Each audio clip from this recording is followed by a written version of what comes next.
I'm Max Keiser, and this is the Keiser Report with a special edition. We're going to be talking about Alan Greenspan. And, of course, every time you talk about Alan Greenspan, you have to talk about bubbles. Let's bring in Stacy Herbert right now and get all the latest bubble news. That's right, indeed. Alan Greenspan is in the news, Max.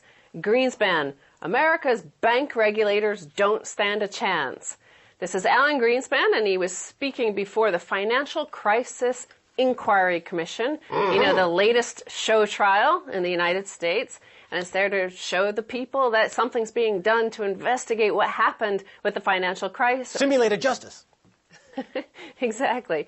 Well, Alan Greenspan basically blamed everything on Fannie Mae and Freddie Mac, at the time quasi-government-backed entities that were underwriting up to 50% of all U.S. mortgages. Even though they're part of the government, so it's part of the psycho defense. You saw the movie Psycho. Remember when the, Bates? Norman Bates. Norman Bates, yeah. His mother is actually him, and it's Alan Greenspan blaming Fannie Mae and Freddie Mac, even though he is Fannie Mae and Freddie Mac. It's a scene from Psycho. But he again goes on to this whole thing that regulators can't possibly regulate these banks because their financial instruments are just so complex. So you have to leave it up to the counterparties to regulate the system themselves. They're complex to avoid accountability. Exactly. They're complex on purpose so that they don't have to actually be regulated. But also the question is, if these regulators at the SEC and at the Federal Reserve are unable to understand these complex instruments, who's to say the pension fund manager of a giant pension fund who's operating on behalf of hundreds of thousands of pensioners, who's to say they understand them anymore? Well, they don't. It's complication by design because this is part of the massive Ponzi scheme and scamming orchestrated by insiders in the U.S. government to defraud the public and to steal billions. Then he was asked by Phil Angelides, who is running this entire Financial Crisis Inquiry Commission. He was asked, was this your oops moment? Did you fail to regulate? Did you fail to see that this giant housing bubble was there and possibly could crash? And here's what Alan Greenspan said. In the business I was in, I was right 70% of the time, but I was wrong 30% of the time. And there are an awful lot of mistakes in 21 years. So would this I'm be not one sure. of the, I'm not sure what good it would does. You put this in the 30% category? I'm sorry? Would you put this in the 30? I don't know. So there you go. Alan Greenspan says that he was wrong 30% of the time. And yet this is the man that argues that we should have a Federal Reserve Bank. And yet these guys, by his own admission, are wrong 30% of the time. So when they're central planning, when they're setting interest rates for what credit should be, thus causing housing bubbles, he's saying he's 30% wrong. Let me explain something to you, Stacy Herbert, and to you. Alan Greenspan, when it came to the key critical decisions affecting the American and world economy, was wrong 100% of the time. Because his philosophy about how to manage a Federal Reserve Bank is that don't manage it when prices get out of hand, allow crashes to occur. Which is great unless you have what we do now, which is when there is a crash, the people have to mop up all the risk, and they pay for all the bad bets because Greenspan and the cronies on Wall Street solicit the government to give them bailouts. You see what I'm saying? It's asymmetric policy. Heads they win, tails everyone else loses. He's wrong 100% of the time on anything that affects people in any real way. The man is a charlatan. He's a witch. They should burn him at the stake. But they should try to burn him at the stake, but they'll notice that he doesn't go up in flames because he's a witch. Well, you brought up cronies and how Alan Greenspan of the Federal Reserve Bank is 100% wrong when it comes to, woe and behold, benefiting cronies. Now, the next headline is related to this exact Financial Crisis Inquiry Commission. Citigroup ex-chief Prince Rubin faced grilling on loan losses. So first, their underlings were interrogated by this show trial commission, and Richard Bowen, who is the former chief underwriter for Citigroup's consumer lending division, well, he said that he had determined in mid-2006 that more than 60% of mortgages bought from other firms and sold to investors such as Fannie Mae and Freddie Mac were defective. And he wrote this in an email and sent it to Robert Rubin, and yet they're claiming they didn't know anything about it. See, Stacy Herbert, the problem is that there's no transparency over there at Citibank. There's no illumination. I have a solution. This is something that I'd like to introduce into the debate. This is a very high-powered light. I think we should apply this to the folks over at Citibank and the Federal Reserve. And you see it's neatly designed to fit in a particular way, which I believe will motivate them to start telling the truth. This is the truthometer. A high-powered truthometer, Alan Greenspan. This is what you face. Who's this guy at Citibank? That guy was Richard Bowen, the chief underwriter for Citigroup. The chief undertaker at Citibank. This is what awaits you, my friend, to tell the truth. Now here's Thomas Maheras, the former co-CEO and trading chief, and he told the panel that Citi began its foray into CDOs on the recommendation of consultants that they brought in 2005 by the senior executives, I guess meaning Robert Rubin and Chuck Prince. And these consultants were the ones that told them to get into the business. But take a look at what his defense now. Knowing what we knew at the time and looking back on this part of our business, I cannot fault the fact that the business and most everyone in the industry, including our own regulators, regarded these super senior CDO securities to be extremely safe. What I can tell you with the benefit of hindsight is that we, like many other experienced members of the industry, failed to recognize that there was a real possibility of the kind of catastrophic residential real estate crash that our country has experienced over the past several years. So he had no idea, he says. How could you possibly identify a bubble and all bubbles collapse? Mm-hmm. Now take a look at this chart. This is the housing chart by the Schiller Index. It goes all the way back to 1890. Yeah. And anybody with a rudimentary education could see that on the right you see a massive bubble. How can you not say that would collapse? They need the truth meter. But Stacy Herbert, let me bring something else up here. Okay? If you do a search on a big search engine on the internet and you type in Citibank plus money laundering, you end up with 92,000 references. Now, just doing this at random, you come up, these are the first two things you see. Citibank connection. At the climax of one of the biggest undercover money laundering investigations in the U.S., federal agents seized $1.8 million in '98 from Citibank accounts in New York as part of a Cayman Islands account. Even though they went on to investigate, another $300 million went through these accounts as part of a massive money laundering scheme in Mexico. That was just reference number one. Reference number two. This is Citibank plus money laundering. Look it up on the web yourself. Citibank caught money laundering again. The Japanese government financial service agency has taken the unusual step of shutting down 4 key offices of Citibank Japan for money laundering. 92,000 references. What does the U.S. Justice Department do about it? They're stealing people's money and putting them on the street and killing them. They're murderers. But anyway, what else you got? Well, now they're in front of the Financial Crisis Inquiry Commission, which has no authority to arrest these guys or throw them in prison. But let's look at what the consequences to the average person on the street. What's going on in the United States at the moment? Pay garnishments rise as debtors fall behind. So the worst economic crisis caused by Alan Greenspan, arguably, and the likes of Citigroup, has produced a big increase in the number of delinquent borrowers. And creditors are suing them by the millions. However, most consumers apparently never show up in court to defend themselves. So creditors are winning lawsuits without having to prove any ownership of the debts. Right. And the judges are then awarding garnishment. They're allowed to garnish the wages of these people. And in some cases, you have cases that are highlighted of people paying $10,000 that has been taken from their paychecks on a $3,000 loan they had originally taken. Yeah, well, Citigroup operates a death cult. What else?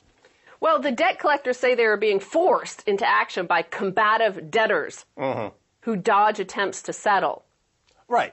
It's a death cult perpetrated by Citigroup. Why don't they just elect Charles Manson, bring him out of jail, and have him be the CEO of Citigroup? That's a cult of death. Citigroup, JP Morgan, Goldman Sachs. They worship death. Well, it does keep these zombie debts alive because part of the problem is a 2005 bankruptcy law in America that was passed on the behalf of bankers and credit card companies. And now bankruptcy will usually clear away these debts and let the citizen get on with their life. But because of those changes, it now costs $2,000 to declare bankruptcy. But most of these people have no money. They have to find the $2,000 in cash. So they try to save and save and save for months and months and months. But in the meantime, these guys are garnishing their wages and racking up huge interest rates on their debts. Before anyone garnishes your pay, subject them to the truth meter. It's back to feudalism. I don't know what the whole Revolutionary War of 1706 was all about, because we're right back from where we started from, and this is what people like Greece and Iceland understand. It's either insurrect now or adios, muchachos. All right, Stacy Herbert, thanks again for being on the Keiser Report. Thank you, Max. Don't go away. We'll be right back right after this.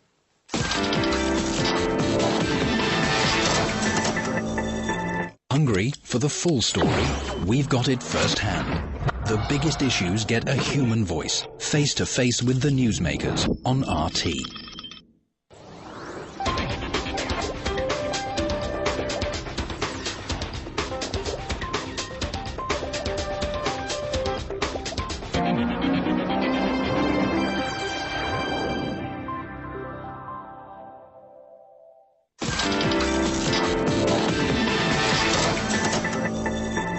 Welcome back to the Keiser Report.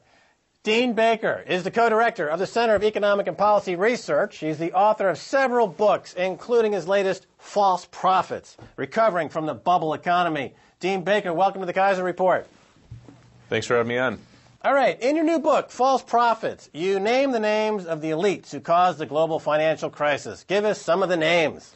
Well, most of these are names that are very familiar to us. This would be people like Alan Greenspan, first and foremost, Ben Bernanke, who was by his side through most of this story, Robert Rubin, who chaired Citigroup and laid the stage as Treasury Secretary in the Clinton administration. Those would be my top three. You could throw in Henry Paulson, Treasury Secretary under President Bush. But those are some of the big names. And the basic story that I try to lay out here is that this really was all very simple. There's a real effort to talk about how it was so complicated and no one could see this and that. And aspects, of course, are complicated. But the basic story was we had a huge housing bubble. It was easy to see, at least for an economist like myself and like these people. And instead of doing anything to stem its growth before it could grow so large as to jeopardize the health of the economy, these people actually fostered it, fed it, and profited off of it. And that's the main point of writing the book. Right. So, in other words, the actual composition, let's say, of a roadside bomb is complex, but the act of placing the roadside bomb in some place like Iraq and killing a few servicemen, that's fairly simple. Here in this financial crisis, the act of creating a derivative product is somewhat complex, but the financial terrorists, as Paulson, Bernanke, the Citigroup folks, Goldman Sachs, JP Morgan, the financial terrorists, we have a policy of America of not appeasing terrorists. And yet, here we're allowing them to simply kill people willy-nilly without any justice whatsoever. How do we apply some justice here? This seems to be a double standard. In other words, there's no terrorism overseas, but domestically we allow it, and as a matter of fact, we condone it. Yeah, well, I think it's really unfortunate that, most of the people who are at the center of this have really escaped any punishment whatsoever. I mean, Ben Bernanke was appointed to a second four-year term as Fed chair. Robert Rubin, who I mentioned a moment ago, he left Citigroup, a little bit embarrassed, I'm sure, but he walked away with $110 million. So, the basic story here is that very few of the people who were at the center of this really suffered in a big way. I'm sure that, Robert Rubin and Alan Greenspan aren't happy about their reputations being tarnished, but at the end of the day, they're doing better than most people will ever do, even though they caused enormous harm to the country. You wrote in a recent piece, quote, "Did we make a profit on Citigroup?" in which you take issue with the Washington Post, proclaiming that TARP was a success. Get into some detail there. Well, the basic story, people may have caught this, that the United States got a stake in Citigroup stock as part of the bailout. So they were actually repeated bailouts of Citigroup, and as a result of the one done in November of 2008, the U.S. got at the time a stock stake worth $27 billion. It announced last month that it's going to sell that stake, and it's supposed to get $35 billion, or at least at current market values, to get $35 billion, a profit of $8 billion. So you had a number of people in the media going, "Oh, this is great. It's a big success. It shows TARP worked. The bailout was the right thing to do." What this ignores is the reason Citigroup's stock went up was because the government was giving them all sorts of money and support through a variety of different channels. The Fed was lending at billions of dollars. The FDIC guaranteed a loan of more than $60 billion.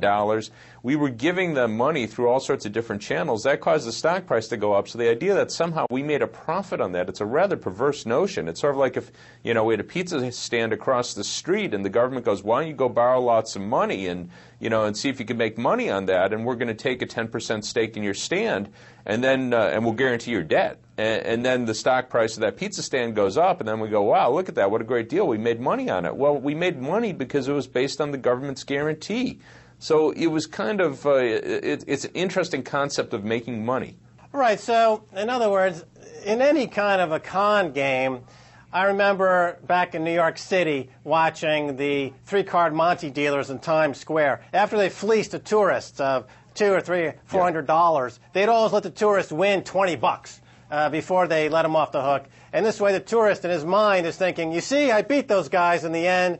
And he because of the warped way that citizens and people think of economics, they only remember the good stuff and they remember the bad stuff. This is part of that whole behavioral economics. So the fact that he won $20 and lost $500 never occurs to him. Here, Citigroup is saying, "Here, we made $8 billion, but Wall Street took $140 billion in bonuses. We took hundreds of billions in back-end fakakta, re-engineered, re-securitized, bogus, non-accountable derivatives products that have destroyed your economy, but you should be happy with this $8 billion. I mean, you live in Washington, right? I mean, how do you keep from throwing up? You just go back to work and you do your best to ignore that. But the three-card Monte analogy is an appropriate one. Basically they're giving us a little bit of money, but they took much, much more. And, you just have to keep your nose to the grindstone. The thing is, if people just knew this, that's the point. You got to get the message out. If people knew this, we could stop it. We could rein in the financial sector, break up the big banks, tax financial speculation. Who can do it? Who can do that? Dean Baker. Well, you've got to make the members of Congress do it. Threaten to throw them out if they don't do it. That's the problem. They're owned by the banks now, but if they realized that the public understood what was going on, we could throw these guys out. The Congress is owned by the banks. The financial industry is the biggest contributor to these guys' re-election campaigns. They're not going to help anybody in the U.S. So that's a red herring. That's not a real argument. No, it is a real argument because in principle you can get people organized. It has happened. It's not easy, but it has happened. The first time when they put up the TARP for a vote, it actually lost because people were so furious about the idea of bailing out the banks. Now, they went back and they doubled down and they scared everyone to death. They told them the world will end if we don't get the TARP, and they got their money. But, the fact was because people were so angry, they forced their members of Congress to vote against the TARP, at least initially. It can happen. It's not easy, but it can happen. Dean Baker, let's revisit that. Congress initially voted down the bailout, and then Wall Street came back, and they manipulated the market, and they crashed the market as a form of financial terrorism. I don't think they manipulated the market. I think the market did it of its own. But the point was they manipulated the media. They got the media to get out there and scare people to death. There was no organization on the other side. That's the real problem. There's no popular organization that goes after Wall Street. So what you have is a totally one-sided deal where Wall Street controls the public debate. Obviously, as you say, they own most of Congress. But on the other side, we really don't have any organization that's set up to challenge Wall Street, and that's why they get away with this. Dean Baker, you're a smart guy. Come on, you're telling me they don't manipulate the market. You've got Goldman Sachs and all the government bond dealers on Wall Street with high-frequency trading, co-locating servers right down the street from the New York Stock Exchange, flooding the exchange with millions of orders every day, clearly manipulating the market. There's nobody questions that they're manipulating the market. You've got the plunge protection team. You've got the Working Group of Finance in Washington. They use the market like terrorists use grenade launchers. And you've got them in – I'm not using that as just to be glib. There's a solid case to be made that they believe in a fundamentalist ideology of market fundamentalism. Lloyd Blankfein thinks he's doing God's work, and if they kill it themselves with these suicide banking techniques, they think they're going to go to option heaven. I mean, it's obscene. They don't, but they're not market fundamentalists. They're market fundamentalists that wouldn't want the TARP. That's the government. You know, we have the Federal Deposit Insurance Corporation. That's the government. These people aren't market fundamentalists. If they're market fundamentalists, we'd be way ahead of where we are, because that would mean they wouldn't be getting bailouts all the time. They're basically, they want the government to take money from the rest of us and give it to them. If they're market fundamentalists, that wouldn't be what was going on. No, I don't mean that they are capitalists. They are to capitalism what Osama bin Laden is to the Quran. They selectively read economic texts. From those texts, they construe an ideology of rape and pillage, and they call that capitalism. It's not capitalism. It's rigged market capitalism, and the people are on the street dying in Washington, in Detroit, all across America, millions of people dying. And yet we just sit back and CNBC and James Cramer lauds this as being fantastic use of people's capital and resources. And yet it's mass murder, effectively, using the market. Okay, forget. I'm not going to burden you with having to comment on that. I'll let the court of public opinion weigh in on that. So let's just move on for a second. Let's go over some of the subsidies that Citigroup received from the U.S. taxpayer, and how much does it continue to receive? You touched on it briefly. Maybe walk us through a little bit more on that. Well, they got the money from the TARP directly. They originally got $25 billion from the TARP, and they got very favorable terms. Elizabeth Warren, the head of the Congressional Oversight Panel for the TARP, commissioned a study and compared what Citigroup had to pay by way of interest on that $25 billion with what they would have had to pay if it had been a market transaction. And the study, again, she commissioned, she didn't do it herself, they came up with an analysis that it was about $9 billion right there, that subsidy. In addition, I'd mentioned before that they borrowed over $60 billion with a guarantee from the Federal Deposit Insurance Corporation. If we say that saves them roughly 2 percentage points in interest, I'm just sort of picking a number somewhat out of the air, but obviously it's a substantial saving. You have the government standing behind you. That gets you about $1.2 billion a year. On top of that, they were borrowing money through the Fed's various lending facilities. The Fed doesn't tell us how much they lent through those various facilities to individual banks, but we know in total they lent over $2 trillion. So Citigroup is roughly 10% of the market. That would mean they got around $200 billion of that. Again, that's at well below market rates. If you said, say, 2 percentage points below market rates, that would be $4 billion a year. There's a number of other subsidies like that you could point to. Also the too big to fail subsidy, which is really kind of at the center of this story.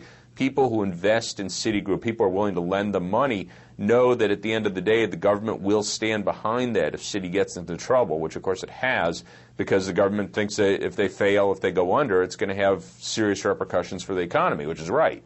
So that means Citigroup can borrow at a much lower rate than, say, the bank down the street, not because it's thought to be healthier, but because everyone knows the government's behind it. So that in effect is another subsidy on the order of 0.6 of a percentage point on all the money that Citigroup borrows, which is on the order of over $1 trillion.